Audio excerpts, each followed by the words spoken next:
إياك نعبد وإياك نستعين. I'm Samina Imran. I have completed my 30 years in teaching and administration. This video is for O Levels 1 and this is chapter 2. Already I have explained you chapter 1 about the Aurangzeb Alamgir.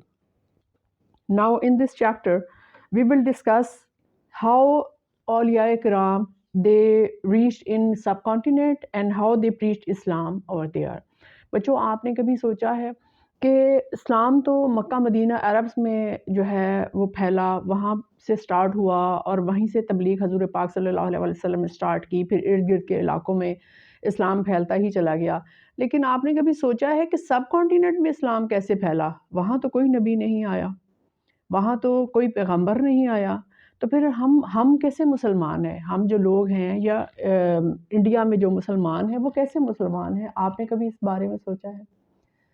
جب آپ history کا مطالعہ کرتے ہیں تو آپ کو یہ بات ریئلائز ہوتی ہے and it is so amazing کہ بر صغیر پاک و ہند میں سب کانٹیننٹ میں اسلام جو ہے وہ اولیاء کرام نے پھیلایا. اب اولیاء کرام نے کیسے پھیلایا؟ وہاں پہ تو سارے ہندو تھے، مراٹھاس تھے، سکھ تھے، تو پھر یہ اسلام کیسے پھیلا؟ یہ ایک بڑا انٹرسٹنگ کوشچن ہے.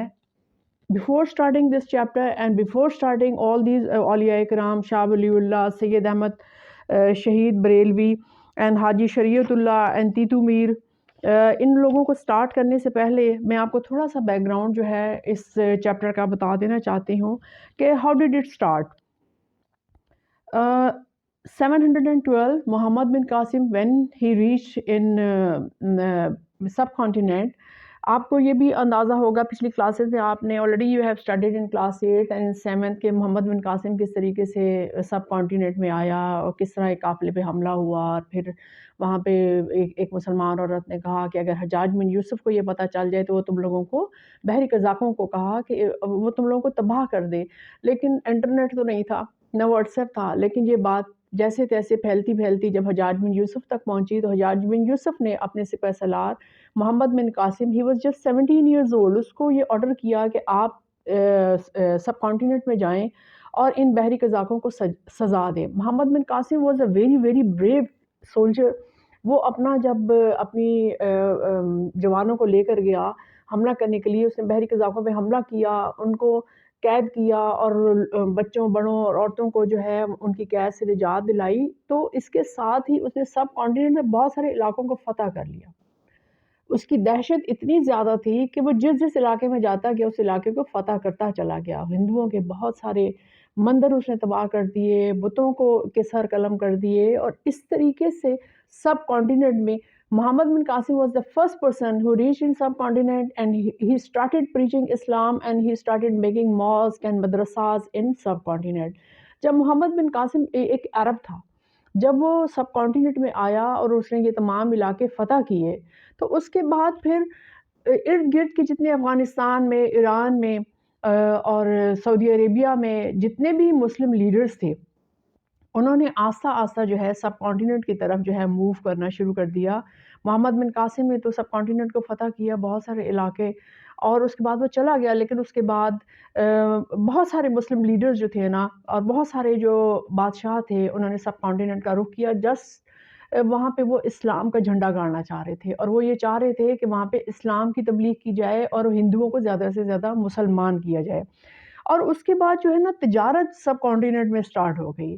جتنے عربس تھے، جتنے ٹرکش تھے، ایرانی تھے، وہ سارے جو ہے سب کانٹیننٹ کے ساتھ تجارت کرتے تھے، کیونکہ subcontinent was a very rich place. وہاں پہ جو بادشاہ تھے اور وہاں کے جو لوگ تھے وہ بہت امیر تھے. اور وہاں پہ آپ نے پڑھا ہی ہوگا کلاس 6 میں بھی یہ کہ وہاں پہ کھانے پینے، فوڈ سے لے کر اور ہر طرح کے اناج سے لے کے اور کراپس کیا، اور وہاں پہ گولڈ کیا اور ڈائمنڈس کیا، ہر چیز جو تھی نا پیور تھی. تو لوگوں کو یہ چیزیں بہت اٹریکٹ کرتی تھیں. لوگ جب وہاں پہ ٹریڈ کی غرض سے آئے اور انہوں نے وہاں پھر آہستہ آہستہ وہاں انہوں نے شادیاں کرنا شروع کی. دیکھیں ان لوگوں کا بیہیویئر اتنا اچھا تھا. They were very honest, they were very religious, they were very innocent, they were very kind. ان کے اخلاق سے متاثر ہو کے وہاں کے جو ہندو اور جو سکھ تھے، مراٹھاس تھے، دوسرے نان مسلم تھے، ایون عیسائی، وہ مسلمان ہونا شروع ہو گئے. اب ایک تو یہ لوگ امیر تھے جو تجارت کی غرض سے آئے، انہوں نے وہاں اپنے گھر بنائے، وہاں پہ شادیاں کی، پھر اور ساتھ ساتھ انہوں نے اسلام کی تبلیغ بھی جاری رکھی. تو آہستہ آہستہ پھر یہاں پہ بہت سارے بادشاہوں نے حکومت کی. اکبر بادشاہ نے آلموسٹ 50 ایئرز حکومت کی. اورنگزیب عالمگیر نے آلموسٹ آئی تھنک 49 ایئرز وہاں پر حکومت کی. اب ہم اپنے پوائنٹ کی طرف آتے ہیں. دا second chapter. And as I told you that first chapter already had sent you the video of the first chapter, that was the decline of the Mughal Empire. And آپ کو میں نے یہ بھی بتایا ہے کہ آپ جو ہے لنک میں دیکھ لیجیے گا. میں نے نوٹس جو ہیں وہ 2 دن میں مکمل کر کے جو ہیں وہ لگائے ہیں. جن بچوں نے پہلے کوشچن آنسر دیکھے ہیں وہ ڈیفینیٹلی جو ہے نا دوسرے کوشچن آنسر کو بھی ایک نظر دیکھ لیں. اگر آپ میری ویڈیو کو 2 دفعہ سنیں گے اور 2 دفعہ آپ صرف کوشچن آنسر کی ریڈنگ کریں گے تو ڈیفینیٹلی آپ کا چیپٹر آرام سے جو ہے تیار ہو جائے گا. So the second chapter is the influence of Islam. This is the second chapter and this book I'm using for this lecture. اور یہ آپ کے کورس کی بک ہے Pakistan history culture and government. So now I'm going to start the second chapter, the influence of Islam. Before starting Shah Waliullah, I wanted to tell you یہ وہ لوگ ہیں شاہ ولی اللہ ہیں یا مجدد الافسانی ہیں اور اتنے سارے یہ اولیاء کرام ہیں جن کا عربی اور فارسی اور ان چیزوں کے اوپر ان لینگویجز کے اوپر عبور حاصل تھا. اور یہ وہ لوگ ہیں ان کو اولیاء اسی لیے کہتے ہیں. دیکھیں کہ انہوں نے اسلام کی تبلیغ کی, انہوں نے اپنے کردار سے جو ہے نا لوگوں کو بتایا کہ اسلام کیا چیز ہے. اور جب ہم سٹارٹ کرتے ہیں شاہ ولی اللہ تو تھوڑا سا آپ ٹائم جو ہے پیریڈ اس کو دیکھ لیجئے گا کہ اورنگزیب عالمگیر the first chapter 1618, the date of birth of Aurangzeb Alamgir was 1618 and the date of death was 1707. دیکھیں in my first video I have told you that Aurangzeb Alamgir جو تھا وہ 6 پاورفل ایمپرر تھا مغل کا. یہ نہیں کہ اس کے بعد مغل ایمپررز نہیں آئے but they were not very strong. ایک تو ان کے اندر جو ہے نا مذہب سے دوری تھی, ایک تو یہ ہے کہ وہ بہت شاہ خرچ تھے اور اسلام سے وہ دور تھے اور وہ اتنے اسٹرانگ نہیں تھے. جو اورنگزیب عالمگیر تھا اس نے اپنی جو پاور تھی وہ ایک تو وہ بہت اچھا کمانڈر تھا, اس نے اپنی آرمی کو بہت اسٹرانگ کر کے رکھا جس کی وجہ سے ارد گرد کے تمام لوگ اس کے اوپر حملہ کرنے سے بھی گھبراتے تھے کیونکہ اس نے آلموسٹ پورے سب کانٹیننٹ پہ قبضہ کر لیا تھا. اور تمام Hindus and Marathas and Sikhs and Christians یہ سارے جو تھے اورنگزیب عالمگیر سے ڈرتے تھے. لیکن بہرحال ہر انسان جس نے آنا ہے اس نے اللہ کے پاس بھی جانا ہے. 1707 میں جب اورنگزیب عالم کی ڈیتھ ہو گئی ہے, اب ہم شاہ ولی اللہ دیکھیں اللہ تعالیٰ نے ہر دور میں اپنے نبی اپنے نیک بندے بھیجے. حضرت محمد صلی اللہ علیہ وسلم جب حجۃ الوداع جو لاسٹ خطبہ انہوں نے فرمایا خانہ کعبہ میں, اس میں انہوں نے فرمایا, لوگوں نے ان سے سوال کیا کہ آپ تو جا رہے ہیں اور نبوت آپ پر ختم ہو گئی ہے, تو آپ بتائیں اللہ کے نبی کہ ہمیں اور آنے والی نسلوں کو اسلام کی طرف کون مائل کرے گا اور کون اسلام کی تبلیغ کرے گا, اور اگر ہم میں برائیاں پیدا ہو جائیں گی تو ہمیں اصلاح کون کرے گا. تو اللہ کے نبی نے اپنے آخری خطبہ میں فرمایا, حضرت محمد مصطفیٰ صلی اللہ علیہ وسلم نے, انہوں نے کہا کہ اللہ تعالیٰ اپنے نیک بندوں کے ذریعے تبلیغ کا کام جو ہے یہ جاری رکھے گا, اپنے نیک بندوں کو ہر دور میں بھیجے گا. وہ نبی نہیں ہوں گے لیکن وہ اللہ کے نیک بندے یعنی اولیاء ہوں گے. اور اس کے علاوہ انہوں نے کہا بشارت کا دوسرا ذریعہ کہ نیک لوگوں کو سچے خواب آئیں گے. اللہ تعالیٰ خواب کے ذریعے انفارم کرے گا انسانوں کو کہ ان کے لیے کیا چیز بہتر ہے. تو میں سمجھتی ہوں کہ سب کانٹیننٹ میں جتنے اولیاء کرام آئے ان کا تعلق حضور پاک صلی اللہ علیہ وسلم کے لاسٹ خطبے سے تھا. اس خطبے میں نبی پاک نے فرمایا تھا کہ اللہ کے نیک بندے یعنی اولیاء جو ہیں وہ تبلیغ کا کام جاری رکھیں گے. اب ہم آتے ہیں سب کانٹیننٹ کی طرف. تو سب سے پہلے یہ مجدد الافسانی جو شاہ ولی اللہ سے بھی پہلے اورنگزیب عالمگیر کے دور میں وہ تبلیغ کا کام انجام دیتے تھے اور وہ اورنگزیب کی اصلاح بھی کرتے تھے. اگر کوئی دیکھیں نا بادشاہ ہے نا, وہ کوئی پیر فقیر نہیں ہے, کوئی ولی نہیں ہے بادشاہ, اس نے پوری حکومت کو سنبھالنا ہے, سارے کام کرنے ہیں. اگر اس سے کبھی کوئی غلطی ہو جاتی تھی, کوئی ایسا کام وہ جو اسلام کے منافی ہوتا تھا, تو یہی جو اولیاء کرام تھے اس کی دربار میں وہی اس کو بتاتے تھے کہ یہ کام جو ہے اسلام کے منافی ہے. اورنگزیب عالمگیر کے ساتھ مجدد الافسانی نے زیادہ کام کیا اور ان کی ڈیتھ کے بعد 21 فروری 1703 میں شاہ ولی اللہ کی پیدائش ہوئی اور ان کی ڈیٹ آف ڈیتھ ہے 12 اگست 1762. آلموسٹ 59 ایئرز ان کی ایج تھی، اور میں ان کی حالات زندگی پڑھ کے اتنی ان سے میں متاثر ہوئی ہوں. جو سب سے اچھی بات مجھے ان کی یہ لگتی ہے کہ شاہ ولی اللہ نے سب سے پہلے قرآن مجید کا پرشین میں اس کا جو ہے ٹرانسلیشن کی. آج اگر ہم قرآن پاک پڑھتے ہیں تو آپ دیکھیں نیچے اردو کی ٹرانسلیشن لکھی ہوئی آتی ہے. آپ کو پتہ ہے اس سے پہلے تو قرآن پاک صرف عربک میں پڑھا جا رہا تھا. جب شاہ ولی اللہ نے لوگوں کو یہ بات سمجھائی کہ ہمیں قرآن کو سمجھ کے پڑھنا چاہیے، مطلب اس کے اندر ہماری زندگی گزارنے کا طریقہ ہے، اللہ تعالیٰ نے ہمیں بتایا ہوا ہے کہ ہمیں زندگی کیسے گزارنی ہے. اگر آپ سب کانٹیننٹ میں اگر آپ اس کو صرف پڑھ رہے ہیں ثواب کی نیت سے، ٹھیک ہے ثواب تو ہے، لیکن آپ کو کیا پتا کہ آپ کیا پڑھ رہے ہیں اور اس کا کیا مطلب ہے. قرآن جو ہے وہ ہماری زندگی گزارنے کا ایک طریقہ ہے جو اللہ تعالیٰ نے فرمایا ہے، اور قرآن دنیا کی واحد کتاب ہے جو اللہ پاک نے خود لکھی ہے، یعنی کہ اس میں غلطی کی تو کوئی گنجائش ہی نہیں ہے. تو اللہ تعالیٰ جو اپنے بندے کو بتانا چاہتا ہے وہ صرف عربک پڑھ کے تو نہیں آپ کو پتہ چلے گی. شروع میں شاہ ولی اللہ کے اگینسٹ ہو گئے لوگ، اور انہوں نے کہا او اٹس سو رانگ، آپ عربی کی ٹرانسلیشن کر رہے ہیں پرشین میں، دس از ویری رانگ. بہت سارے جو مولوی تھے جو اسلام کو صحیح طریقے سے سمجھتے نہیں تھے، انہوں نے شاہ ولی اللہ کے خلاف ایک پروپیگنڈا شروع کر دیا. That was a very critical time and very difficult time for Shah Wali Ullah. لیکن انہوں نے اپنی عملی زندگی سے، اپنے بیانات سے انہوں نے لوگوں پر واضح کیا کہ نہیں، ہم جو ترجمہ کر رہے ہیں قرآن پاک کا یہ اس لیے ہے کہ ہمیں پتہ چلے کہ قرآن پاک میں اللہ تعالیٰ ہم سے کیا فرما رہا ہے. بہرحال انہوں نے سب سے پہلے جو ہے قرآن پاک کا پرشین میں انہوں نے ترجمہ کیا تاکہ لوگوں کو سمجھ آئے. پھر لیٹر آن ان کے جو بیٹے تھے انہوں نے قرآن پاک کا عربک، پرشین اور اردو میں انہوں نے ترجمہ کیا، اور آج جو ہم ترجمہ پڑھ رہے ہیں قرآن پاک کا، آپ عربی پڑھتے تو نیچے ترجمہ بھی لکھا ہوتا ہے. تو اس میں سب سے زیادہ احسان جو ہے وہ شاہ ولی اللہ کا ہے، کیونکہ انہوں نے سب سے پہلے پرشین میں ترجمہ کیا. پھر ان کے 4 بیٹے تھے، انہوں نے اپنے بیٹوں کو تعلیم دی، اور ان کے 4 بیٹوں نے جو ہے اس کا اردو میں، پرشین میں اور عربک میں دوبارہ سے ترجمہ بھی کیا، اور اس کی پھر تفسیر بھی لکھی. تفسیر سے مطلب ہے کہ قرآن پاک کے ترجمے کو انہوں نے تفصیل سے بیان کی ہے کہ اس میں کیا اللہ تعالیٰ آپ کو بتانا چاہ رہا ہے. صرف ترجمے سے سم ٹائمز آپ کو یہ میسج نہیں ملتا کہ بھئی آپ نے اس میں کیا فرمایا ہے. تو اس کی تفسیر یعنی کہ اس کو تفصیل سے، اس ترجمے کو تفصیل سے جو ہے وہ شاہ ولی اللہ کے بیٹوں نے بیان فرمایا ہے. اس کے علاوہ شاہ ولی اللہ کے بہت سارے کارنامے ہیں. انہوں نے جو کتاب لکھی حجۃ البالغہ، تاریخ میں اسلام کے اوپر سب کانٹیننٹ کی تاریخ میں قرآن پاک اور حدیث اور فقہ اور صرف و نحو، اس کے بارے میں اتنی اچھی کتاب تاریخ میں نہیں ملتی. اور حجۃ البالغہ کا ترجمہ کئی زبانوں میں ہو چکا ہے. ابھی تک جو ہے ہماری بڑی بڑی لائبریریز میں حجۃ البالغہ کے تراجم جو ہیں وہ موجود ہیں. اور اس میں اس کی سب سے اچھی بات یہ ہے کہ اس کے اوپر جتنے بھی اس وقت کے جو لوگ تھے جو اسلام کے اوپر عبور رکھتے تھے اور جو عالم دین تھے، انہوں نے ڈسکشن کی ہوئی ہے اس کے اوپر.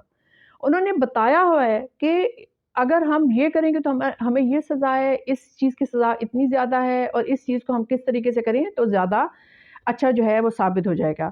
میں آپ کو یہ بتاؤں کہ حضرت شاہ ولی اللہ جو تھے انہوں نے 7 سال کی عمر میں قرآن پاک جو تھا وہ مکمل اس کو جو ہے انہوں نے سیکھ لیا تھا پڑھنا. ان کو عبور حاصل ہو گیا تھا. انہوں نے اس کو حفظ بعد میں کیا، لیکن 7 سال کی عمر میں انہوں نے قرآن پاک کی تعلیم جو تھی وہ مکمل کر لی.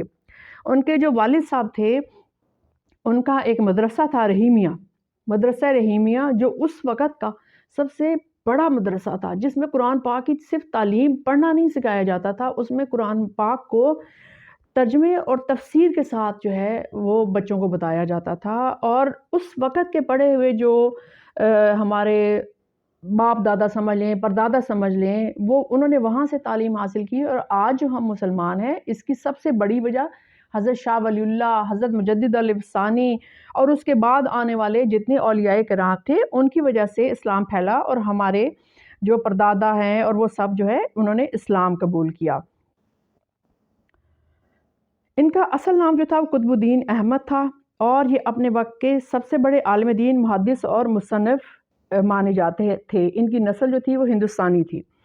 شاہ ولی اللہ جو ہیں عبد الرحیم دہلوی جنہوں نے مدرسہ رحیمیہ بنایا، اور جو شاہ ولی اللہ کے والد تھے شاہ ولی اللہ نے اپنی تمام تعلیم جو ابتدائی تھی وہ اپنے والد سے حاصل کی، لیکن یہ نہیں کہ ان کا والد کا مدرسہ تھا تو انہوں نے 10-15 سال کی عمر میں جو ہے وہاں پہ قبضہ کر لیا اور تعلیم دینا شروع کر، ایسا نہیں تھا۔ انہوں نے اپنی تمام تعلیم ابتدائی جو ہے وہ مکمل کی۔ انہوں نے پھر وہ 30 سال کی عمر میں حج کے لیے جب سعودی عرب تشریف لے گئے تو انہوں نے وہاں بھی تعلیم حاصل کی۔ انہوں نے صرف و نحو کی تعلیم جو ہے وہاں کے مشائخ سے حاصل کی، یعنی کہ سعودی عرب میں جتنے علماء تھے انہوں نے، چونکہ ان کو عربی اور فارسی پر تو عبور حاصل تھا، اردو تو دیکھیں نا بعد میں آہستہ آہستہ بننا شروع ہوئی نا، جب ٹرکش اور ایرانین اور عربک لوگ جو ہیں وہ ٹریڈ کی غرض سے سب کانٹیننٹ میں گئے اور وہاں انہوں نے گھر بنائے، پھر جو سندھ اور جو سکھ اور مراٹھاز اور یہ سارے لوگ جو بھی لینگویج، یہ ساری لینگویجز کا مجموعہ تھا اردو، ان سب کو جب کمبائن کیا گیا تو پھر آہستہ آہستہ اردو بنتی ہی چلی گئی۔ تو شاہ ولی اللہ کو ان زبانوں میں چونکہ عبور حاصل تھا، وہ عربی آرام سے بول لیتے تھے، تو انہوں نے سعودی عرب جا کے بھی وہاں بھی انہوں نے جو ہے قرآن پاک کی تعلیم حاصل کی، انہوں نے حفظ کیا۔ پھر جب وہ 30 سال کی عمر میں واپس آئے اور اپنے والد کی وفات کے بعد انہوں نے مدرسہ رحیمیہ جو ہے اس کو اون کیا، اس کی ہیڈشپ انہوں نے سٹارٹ کی، اور اس مدرسہ میں ہزاروں لوگوں نے جو ہے قرآن پاک کی تعلیم حاصل کی۔ مجدد الف ثانی نے اصلاح کا جو بیڑا اٹھایا تھا، شاہ ولی اللہ نے اس کو پایہ تکمیل تک پہنچایا۔ انہوں نے صرف یہی نہیں کیا کہ انہوں نے صرف قرآن کی تعلیم نہیں دی، ان کی سب سے اچھی بات تھی، دیکھیں آج بھی ہم اگر اپنی شادی بیاہ کی رسم و رواج دیکھ لیں یا ڈیتھ کے اوپر رسم و رواج دیکھ لیں، ہم نے اپنی لائف کو کتنا مشکل کر دیا ہے۔ جہیز، مہندی ہوگی، اب یہ مائیوں ہو رہی ہے، یہ ناچ گانا، یہ ہماری رسومات نہیں ہے، یہ اسلام میں نہیں ہے۔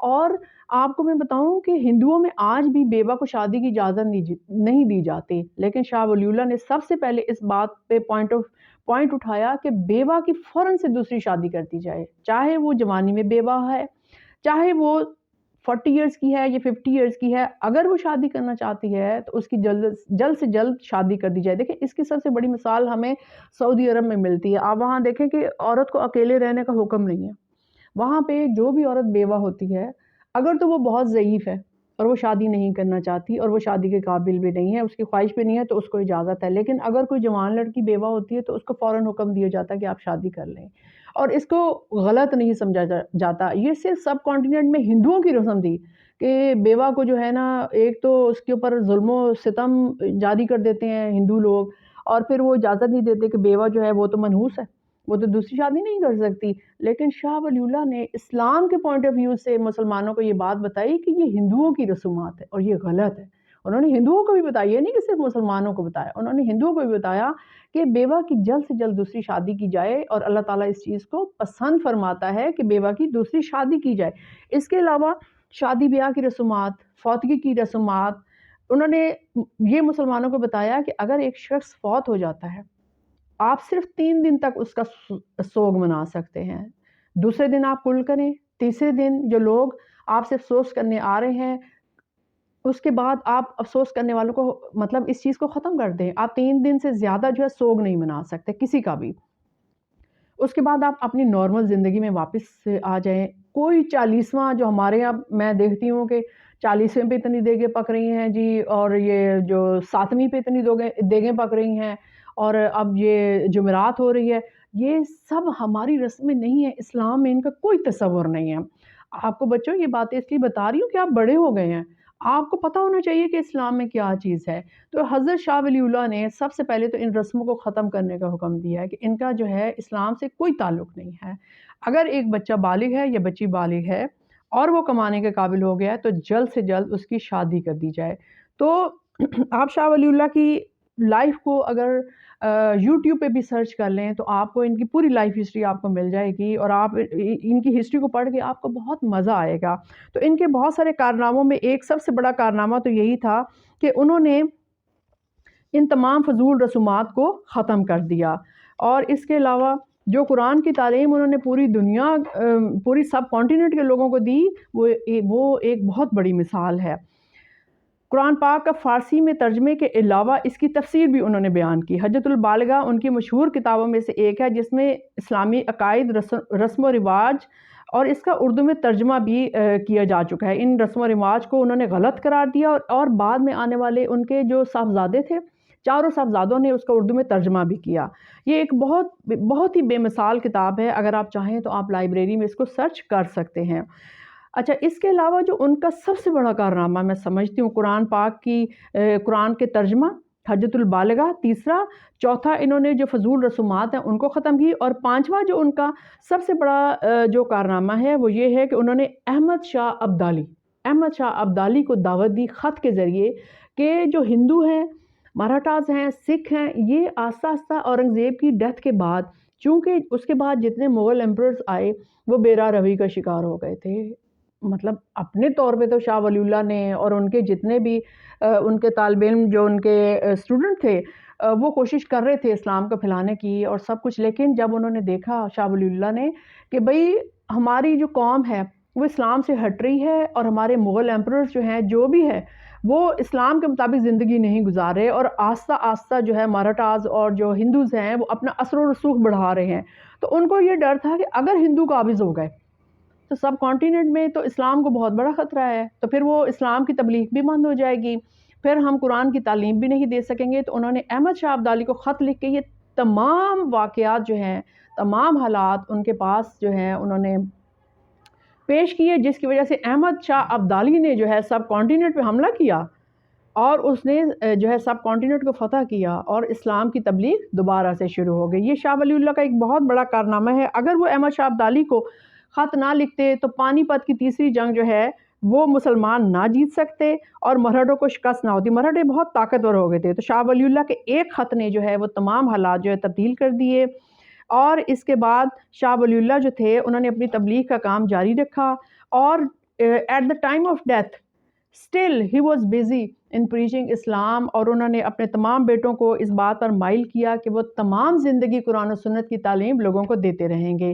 میں سمجھتی ہوں کہ سب کانٹیننٹ پہ کیا، انڈیا پہ کیا، پاکستان پہ کیا، ہم اگر آج مسلمان ہیں تو اس کی سب سے بڑی جو وجہ تھی وہ مجدد الافسانی، وہ شاہ ولی اللہ، وہ تیتو میر، اور وہ جو ہے سید احمد شہید بریلوی، حاجی شریعت اللہ، ان سب کے مرہون منت ہے. دوسرے نمبر پہ جن کا تعلق سب کانٹیننٹ سے ہے اور جنہوں نے اسلام کو پھیلانے میں اور اپنی پاور جو ہے اسٹرانگ کرنے میں جن کا نام لیا جاتا ہے وہ سید احمد شہید بریلوی ہیں. ان کا تعلق رائے بریلی سے تھا. 1781 میں ان کی پیدائش ہے اور 1831 میں ان کی ڈیتھ ہو گئی تھی. یہ سید تھے اور ان کا تعلق جو تھا وہ لکھنؤ سے تھا. پیدائش ان کی رائے بریلی تھی لیکن ان کا تعلق جو تھا وہ لکھنؤ سے تھا. حج کے بعد عرب میں 1821 سے 1823 تک رہے. وہاں شیخ عبد الوہاب ان کے استاد تھے. ہندوستان واپس جہاد کی نیت سے آئے تھے. انہوں نے ابتدائی تعلیم جو تھی وہ اسی طرح مدرسہ رحیمیہ سے بھی حاصل کی اور دوسرے مدارس سے بھی حاصل کی، لیکن پڑھائی مکمل کرنے کے بعد ان کی نیت جہاد کی تھی. دیکھیں اب یہ 1831 اور 1857 یہ ان دو ڈیٹس کا جو ہے نا آپ کمپیریزن کریں گے کہ اب مسلمانوں کے اوپر جو ہے آہستہ آہستہ جو ہے وہ برٹش گورنمنٹ جو ہے اس کا انفلوئنس بڑھ رہا ہے، اور سندھ اور سکھ اور مراٹھاز اور ہندو ان کا جو ہے پاور بڑھتی چلی جا رہی ہے. اور آخری میں نے آپ کو بتایا تھا مغل ایمپرر بہادر شاہ ظفر جو تھا وہ اتنا کمزور تھا. although he was a very nice person, he was very kind, but as a king he was not strong. اس کو وہ سارا وقت شعر و شاعری میں جو ہے نا وہ مشغول رہتا ہے.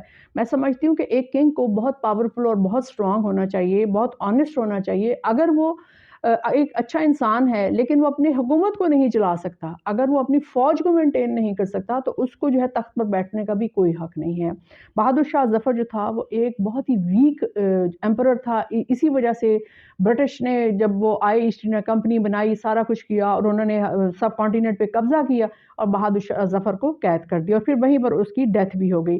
اب آپ دیکھیں یہ 1831 میں ڈیتھ ہو رہی ہے سید احمد شہید بریلوی کی، اور 1831 تک انہوں نے جہاد کا حکم دے دیا. جہاد کہتے ہیں کہ اللہ کی راہ میں جو ہے ہم جو سفر کرتے ہیں، ہم جو کفار کو جو ہم ایک طرح سے ان کے ساتھ جنگ کرتے ہیں اس کو جہاد کہا جاتا ہے.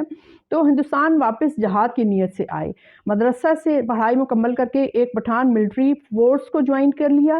وہاں انہوں نے یورپین اسلحہ جو تھا وہ بھی چلانا سیکھا. وہ سکھ اور انگریزوں کا راج ہٹا کر سکھ اور انگریزوں کا راج ہٹا کر مسلم راج چاہتے تھے۔ ابھی آپ یہ دیکھیں کہ آہستہ آہستہ جو ہے نا آزادی کی جنگ جو ہے وہ پھیل رہی ہے، اور جو سکھ ہیں وہ مراٹھاز جو ہیں وہ سب کانٹیننٹ پہ قابض ہوتے جا رہے ہیں، اور وہ یہ چاہ رہے ہیں، سید احمد شہید بریلوی یہ چاہ رہے ہیں کہ اس راج کو ہٹا کے وہ مسلمانوں کو اکٹھا کریں، ان کو جہاد کا حکم دیں، اور وہ اس راج کو ہٹا کے وہاں پہ مسلمانوں کی حکومت قائم کریں۔ 1826 میں مجاہدین کے ساتھ پنجاب اور KPK میں سکھوں سے لڑائی کر کے شریعت قائم کرنے کی کوشش کی، مگر یہ صرف 2 ماہ تک رہا۔ سب سے زیادہ ان کو اس چیز کی ٹینشن تھی کہ سب کانٹیننٹ میں شریعت لا، جو شریعت اس کو نافذ کیا جائے۔ شریعت کا مطلب ہے کہ ہم اپنی زندگی قرآن و سنت کے مطابق گزاریں، جو قرآن نے ہمیں حکم دیا ہے ہم صرف اس کے اوپر عمل کریں۔ سکھوں کو احمد شہید کی فوج کی بڑی تعداد نے چونکایا۔ مسلمانوں کا صرف اسلام پر متحد ہونا کافی نہیں تھا، کیونکہ ان کے پاس آپس کے فرق بہت زیادہ تھے، یعنی کہ اس وقت بھی جو لوگ تھے وہ شیعہ، سنی اور یہ کیا کہتے ہیں اس کو، اس چھوٹے چھوٹے فرقوں میں جو ہے نا آپس میں بٹے ہوئے تھے۔ سید احمد شہید بریلوی نے مسلمانوں کو اس چیز پہ آمادہ کیا کہ ہم صرف مسلمان ہیں، ہمارے اندر جو فرقہ پرستی ہے وہ غلط ہے، ہمیں صرف اسلام پر چلنا چاہیے اور قرآن و سنت کی تعلیم خود بھی حاصل کرنی چاہیے اور دوسروں کو بھی دینی چاہیے۔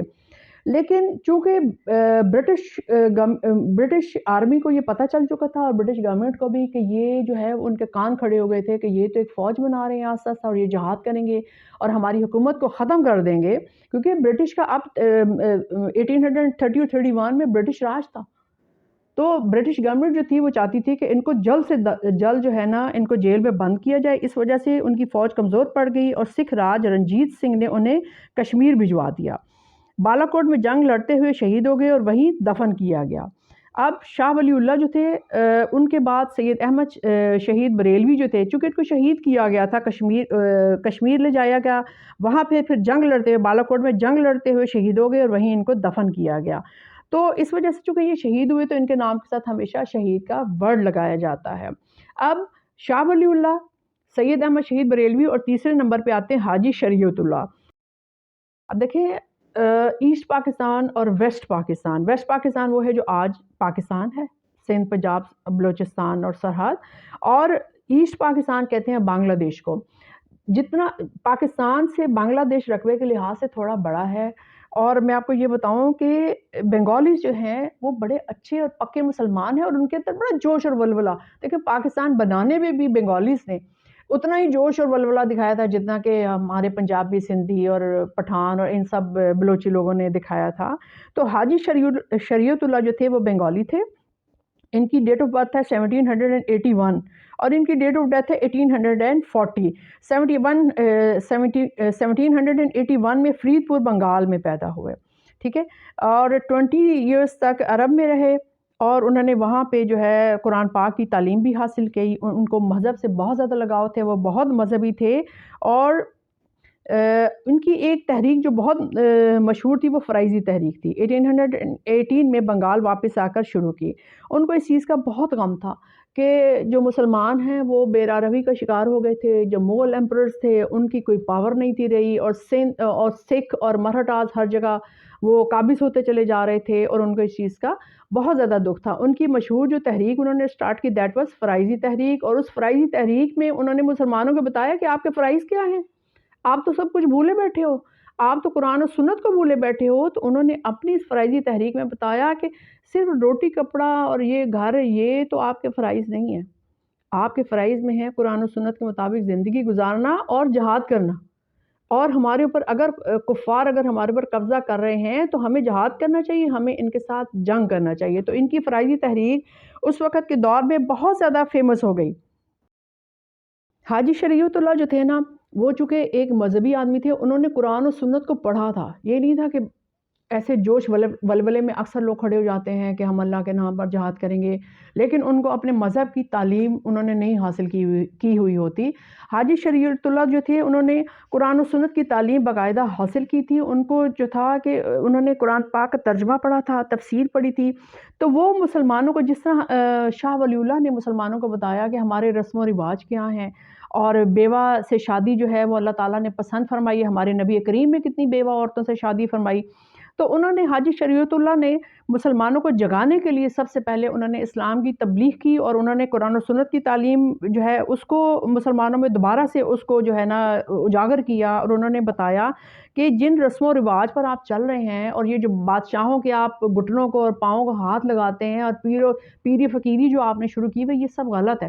ہمارے مذہب میں یہ پیری فقیری سب غلط ہے۔ ہمارے مذہب میں ایک اللہ اور اللہ کا رسول حضرت محمد صلی اللہ علیہ وسلم آخری نبی ہیں، اور انہوں نے یہ بھی فرمایا کہ عورتوں کا جو ہے وہ قبروں پہ جانا غلط ہے۔ ہمارے نبی نے اس چیز سے منع فرمایا ہے۔ عورت اپنے باپ، بھائی اور اپنے بہنوں کی قبروں پہ جا سکتی ہے، اپنے خامد کی قبر پہ جا سکتی ہے، لیکن ہر وقت عورتوں کا قبروں پہ جانا منع فرمایا ہے۔ آپ اگر اسلام کی تعلیم حاصل کریں تو آپ کو بھی پتہ چلے گا کہ ابتداء میں حضور پاک نے بھی عورتوں کا قبروں پہ جانا منع فرمایا تھا، لیکن جب حضرت عائشہ علیہ السلام نے ان سے ریکویسٹ کی کہ بھئی میں اپنے والد کی قبر پہ یا فلاں رشتہ دار کی قبر پہ جانا چاہتی ہوں، تو حضور پاک نے ان کو باپردہ ہو کے، باوضو ہو کے جانے کا ان کو اجازت دے دی تھی۔ لیکن اس کا مطلب یہ نہیں ہے کہ عورتیں ہر وقت جو ہیں وہ درباروں پہ جانا شروع کر دیں۔ یہ ہمارا کلچر نہیں ہے، یہ ہمارا مذہب نہیں ہے۔ ہمارے مذہب نے اس چیز سے منع فرمایا ہے، اور حاجی شریعت اللہ نے بھی جو سب کانٹیننٹ میں جتنے مسلمان تھے ان کو یہ بات بتائی کہ جن رسم و رواج پہ اور جو شادی بیاہ کی آپ تیل مہندی کی جو رسمیں کر رہے ہیں یہ غلط ہے، اور یہ ہمارے مذہب میں اس کی کوئی گنجائش نہیں۔ سب سے زیادہ انہوں نے یہ جو جعلی پیر بن جاتے ہیں اور لوگ جا جا کے جھک جھک کے سلام کرتے ہیں، اس چیز کو کفر قرار دیا ہے۔ انہوں نے کہا کہ سجدہ صرف اللہ کو جائز ہے، اس کے علاوہ اور کسی کو جائز نہیں ہے۔ ان کو ماننے والے، ان کی جو کہ تحریک تھی وہ فرائضی تحریک تھی، اور جو ان کو مانتے تھے لوگ جو اس فرائضی تحریک میں شامل تھے ان کو فرائضیس کہا جاتا ہے۔ فرائضی تحریک نے ہندوؤں اور انگریزوں کو ڈرایا کیونکہ مسلمانوں کو ایک الگ مسلم ریاست کا خواب مل گیا تھا۔ اب 1840 میں ان کی جو ہے وفات ہوگی۔ اب 1840 اور 1857 1857 کی جنگ آزادی قریب آ رہی ہے۔ اب آپ آسا آسا دیکھیں کہ یہ جو اولیاء کرام تھے یہ مسلمانوں کو جگا بھی رہے تھے، یہ جہاد بھی کر رہے تھے، یہ فوج بھی بنا رہے تھے۔ اب دیکھیں سب کانٹیننٹ میں اسلام کس طریقے سے پھیل رہا ہے۔ 712 محمد بن قاسم، اس کے بعد غوری اور مغل بادشاہ سارے، اورنگزیب عالمگیر، اکبر بادشاہ، اور اس کے بعد اب آستہ سے 1840 پہ ہم آگئے ہیں، اور اس میں آگئے ہیں تیتو میر۔ تیتو میر کا اصل نام ہے میر نثار علی تھا، یہ سید احمد کے شاگرد تھے، اور ایک بہت ہی اچھے بنگالی مسلمان تھے جنہوں نے فقہ اور صرف و نحو کی تعلیم حاصل کی تھی۔ انہوں نے قرآن پاک کی تفسیر کا مطالعہ کیا تھا، اور یہ ایک اچھے مسلمان تھے۔ دیکھیں نا، شہید تو اکثر لوگ ہو جاتے ہیں، جو فوج میں ہوتے ہیں، جو جنگ لڑتے ہیں، شہید ہو جاتے ہیں، لیکن ایسے لوگ جو اسلام اور قرآن و سنت کو جو ہے جس کا مطالعہ کرتے ہیں، جو پڑھ کے عملی طور پہ جو مسلمان ہوتے ہیں، تیتو میر کا تعلق ان لوگوں سے تھا۔ یہ بنگالی تھے۔ تیتو میر کی ڈیٹ آف برتھ جو ہے وہ 1782 ہے، 20 جنوری 1782، اور ان کی ڈیٹ آف ڈیتھ ہے 19 نومبر 1832۔ اب ان کا اصل نام میر نثار علی تھا، سید احمد کے یہ شاگرد تھے، جنگ میں مہارت حاصل کی۔ ان کو شروع سے ہی اس چیز کا احساس تھا۔ ایک تو آپ بنگالی جو ہوتے ہیں نا بائی نیچر بہت ایموشنل ہوتے ہیں، انٹیلیجنٹ ہوتے ہیں اور ایموشنل ہوتے ہیں۔ ان کو شروع سے یہ احساس ہو رہا تھا کہ آہستہ آہستہ جو ہے نا مراٹھاز اور یہ ہندوز اور سکھ جو ہیں یہ قابض ہوتے جا رہے ہیں، اور انگریزوں نے پہلے ہی سب کانٹیننٹ پہ قبضہ کر لیا تھا۔ اس چیز کا ان کو بہت زیادہ دکھ تھا، اور وہ چاہ رہے تھے کہ جو مسلمان ہیں وہ جاگ جائیں۔ دیکھیں نا، صرف یہ نہیں تھا، اب آپ جیسے جو مسلم رہنما ہیں وہ جیسے جیسے وقت بڑھتا گیا، آگے آگے چلتا گیا، جو انگریزوں کے مظالم جو ہے وہ سامنے آتے گئے، اور انگریزوں کی ہندوؤں سے محبت اور دوستی، اور مسلمانوں کو انہوں نے ذہن میں یہ بٹھایا ہوا تھا کہ مسلمانوں کو سب سے زیادہ سزا دینی ہے، اور جو ڈرٹی جابس تھیں وہ مسلمانوں کو دی جا رہی تھیں، جو کلرک اور پیئنز اور اس طرح کے کام، جو اچھی جابس تھیں وہ ہمیشہ انگریز خود رکھتے تھے۔ حالانکہ سب کانٹیننٹ میں حق تو مسلمانوں کا تھا نا، ہزاروں سال تو حکومت تو مسلمانوں نے کی تھی، لیکن وہ چونکہ برٹش گورنمنٹ جو ہے وہ ہر چیز پہ قابض ہو چکی تھی، اور ہندو جو تھے وہ چاپلوسی میں نمبر 1 تھے، اور وہ ہندو ہمیشہ سے ڈے 1 سے آج بھی دیکھ لیں آپ، امریکہ کو اگر پاکستان کے اگینسٹ کر رہا ہے تو وہ انڈیا ہے، اور رشیا کو اگر اگینسٹ کیا، یا افغانستان، دیکھیں افغانستان ہمارے سے زیادہ ہمیشہ ہر جنگ میں 65 کی وار دیکھ لیں، 71-2 کی آپ دیکھ لیں، اور اس کے بعد پارٹیشن آف پاکستان جو ہے جب بنگلہ دیش ہم سے الگ ہوا 71 میں. تو اس میں سارے بیک گراؤنڈ میں جو ہندو ہی تھے نا، ہندوؤں کی یہ ساری سیاست تھی. ہندوؤں نے بنگالیز کو جو ہے نا اکسایا تھا اس بات پہ کہ آپ کا سارا پیسہ اور مال جو ہے وہ پنجابی کھا رہے ہیں، تو آپ کو الگ ملک بنانا چاہیے. انہوں نے اپنی آرمی بھی دی، اسلحہ بھی دیا، اور انہوں نے سب سے زیادہ جو ہے ان کو مس گائیڈ جو ہے وہ ہندوؤں نے کیا، اور امریکہ اور برٹش نے کیا. اور آج بھی یہی ہو رہا ہے.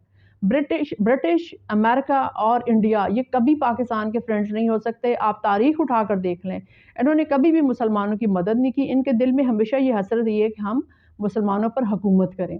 یہ ہماری ہی جو سائنسدان تھے ان کی لکھی ہوئی کتابیں پڑھ کے اور یہ جو ہے ترقی کر گئے، اور ہم جو مسلمان تھے اور ہم جو ہیں وہ پیچھے رہ گئے.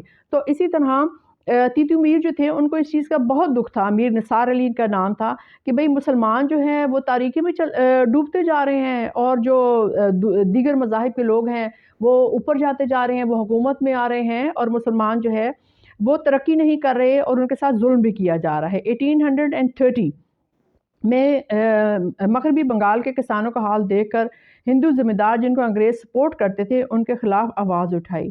جب ایک ہندو ذمہ دار جس کا نام کرشنا دیورائی تھا، اس نے داڑھی رکھنے پر ٹیکس لگا دیا. اب دیکھیں یہ کتنا ظلم ہے. اب یہ مسلمانوں کی تضحیق کس کس طریقے سے جو ہے کریں. آپ دیکھیں آج کے دور میں بھی آسٹریلیا اور جرمنی میں ہماری جو مسلمان لڑکیاں تعلیم حاصل کرنے جاتی ہیں، اگر وہ سکارف کرتی ہیں تو ان کو ایڈمیشن نہیں دیتے. اگر ایڈمیشن دیتے ہیں تو ان کو ٹیز کرتے رہتے ہیں. ان کے جو نوجوان ہیں ان کا کبھی سکارف کھینچ دیں گے. آپ نے یوٹیوب پہ یہ ساری ویڈیوز جو ہیں وہ سرچ کی ہوئی ہوں گی، تو کبھی ان کا سکارف کھینچ دیں گے، کبھی ان پہ ہنسیں گے. اور ان کے دل میں ہمیشہ سے مسلمانوں کے لیے جو نفرت تھی وہ آج بھی ہے، شروع سے تھی اور وہ آج بھی ہے. وہ ہمیشہ مسلمانوں کے اوپر قابض ہونا جو ہے اس میں اپنی عزت سمجھتے ہیں. تو یہ اب آپ یاد رکھیے کہ یہ 1830 اور 31 اور 32 کی میں بات کر رہی ہوں کہ اس دور میں جو مسلمان داڑھی رکھتے تھے، ہندو جو تھے، انہوں نے اس کے اوپر ٹیکس لگا دیا. اب دیکھیں آپ اپنے مذہب کے مطابق کیا زندگی بھی نہیں گزار سکتے کہ جو مسلمان داڑھی رکھے گا وہ ٹیکس ادا کرے گا. اب جو اللہ کے پیارے تھے وہ تو ٹیکس ادا کرتے تھے، وہ کہتے چاہے کچھ بھی ہو جائے ہم نے سنت پہ چلنا ہے اور ہم نے داڑھی رکھنی ہے. لیکن یہ کتنی غلط بات تھی. تو حاجی یہ جو تیتو میر تھے ان کو اس چیز کا بہت دکھ تھا. انہوں نے اس کے خلاف آواز اٹھائی، انہوں نے لوگوں کو اکٹھا کیا اور انہوں نے ایک تحریک چلائی، جلسے جلوس کیے. انہوں نے برٹش گورنمنٹ کو بتایا کہ ہمیں پورا حق ہے کہ ہم اپنے مذہب کے مطابق زندگی گزاریں، اور کسی بھی ہندو کو، مراٹھا کو، کسی کو بھی یہ حق حاصل نہیں ہے کہ وہ ہمیں اس چیز سے منع کریں کہ ہماری جو بیویاں ہیں وہ سروں پہ دوپٹہ نہ لیں یا پردہ نہ کریں یا ہم داڑھی نہ رکھیں. ہمیں یہ کہنے کا آپ لوگوں کو کوئی حق نہیں ہے. تیتو میر جو تھے وہ کولکتہ کے قریب ایک نارکل بیریا ایک جگہ ہے، وہ چھوٹی سی، وہاں پہ انہوں نے اپنی فوج اکٹھی کرنا شروع کر دی. ان کے دل میں یہ غم تھا کہ بھئی یہ کیوں ہمارے ساتھ ظلم کر رہے ہیں، اور ہمارے مسلمانوں کو یہ کیوں جو ہے وہ دن بدن پیچھے سے پیچھے ہی کرتے چلے جا رہے ہیں. تو اس ظلم کے خلاف انہوں نے آواز اٹھائی اور انہوں نے کولکتہ میں نارکل بیریا ایک چھوٹی سی جگہ ہے جہاں انہوں نے اپنی فوج بنانی شروع کر دی، اپنا اسلحہ اکٹھا کرنا شروع کر دیا اور فوج کو ٹریننگ دینی شروع کر دی. انگریزوں کو جب اس چیز کا علم ہوا تو انہوں نے 100 جو ہے نا برٹش جو فوجی تھے اور 300 جو ہے ہندو اور دوسرے جو سپاہی تھے وہ بھیج کر تیتو میر کے ساتھ ایک طرح سے جنگ کی اور ان کو مروا دیا اور وہ شہید ہو گئے.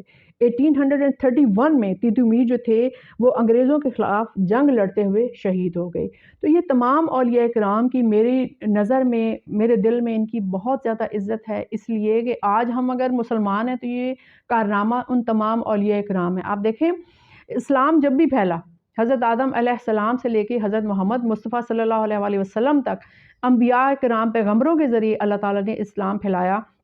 لیکن سب کانٹیننٹ میں جو اسلام پھیلا ہے اور آج ہم جو مسلمان ہیں یا انڈیا میں جو 20 کروڑ سے زیادہ مسلمان ہیں وہ سب ان اولیاء کرام کی وجہ سے ہیں. یہ ذریعہ بنے مسلمانوں کو. اگر یہ اولیاء کرام سب کانٹیننٹ میں نہ آتے تو ہم بھی آج ہو سکتا ہے ہندو ہوتے یا سکھ ہوتے یا پارسی ہوتے. تو میں تو ذاتی طور پہ ان کی بہت عزت اس لیے کرتی ہوں کہ ہمیں جو اسلام کا راستہ ہے اور زندگی گزارنے کا راستہ ہے یہ سب ان اولیاء کرام نے بتایا.